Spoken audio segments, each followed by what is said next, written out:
Hi నమస్తే అందరికీ, ఎలా ఉన్నారు? అందరూ బాగున్నారా? Welcome back to my channel. మీతో ఒక సింపుల్ రెసిపీ ఒకటి చూపిపోతున్నానండి. చాలా టేస్టీగా ఉంటుంది, చాలా ఈజీ, పిల్లలైతే చాలా ఇష్టంగా తింటారు. ఆ రెసిపీ ఏంటి అంటే papaya and sweet potato recipe. ఈ రెసిపీ చాలా సింపుల్గా అయిపోతుందండి. ఎక్కువ ఇంగ్రీడియంట్స్ కూడా ఏం అవసరం ఉండదు. దీనికి మనకు కావాల్సింది రెండు, ఒకటి పప్పాయ, ఇంకొకటి స్వీట్ పొటాటో. ముందుగా నేను పప్పాయ తీసుకొని దాన్ని పీల్ చేసేసి నీట్గా కట్ చేసి పెట్టేశాను.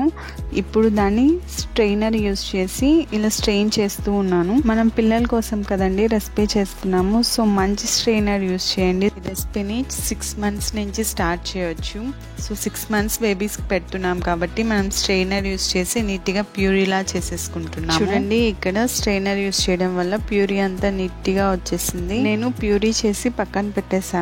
తర్వాత స్వీట్ పొటాటో తీసుకొని దాన్ని ప్యూరీ చేసి దాన్ని కూడా పక్కన ఉంచేసాను. నేను స్వీట్ పొటాటో ప్యూరీని ఈ వీడియోలో షేర్ చేయట్లేదండి, ఆల్రెడీ వీడియో చేసి పెట్టున్నాను, లింక్ డిస్క్రిప్షన్లో ఇస్తాను, ఒకసారి చెక్ చేయండి. ముందుగా స్వీట్ పొటాటో ప్యూరీని చేసి పెట్టుకున్నాను, అది 1 స్పూన్ ఇందులో యాడ్ చేశాను. నీట్గా మిక్స్ చేసి ఇంకా సర్వ్ చేసుకోవడం. ఈ రెసిపీలో మనకి బోల్డ్ అని న్యూట్రిషన్స్ ఉంటాయి. ఈ సింపుల్ రెసిపీ మీకు ఎలా అనిపించిందో కామెంట్ చేయండి. మా బాబు అయితే చాలా ఎంజాయ్ చేస్తూ తిన్నాడు. ఫర్ షూర్ మీ పిల్లలు కూడా తప్పకుండా తింటారు.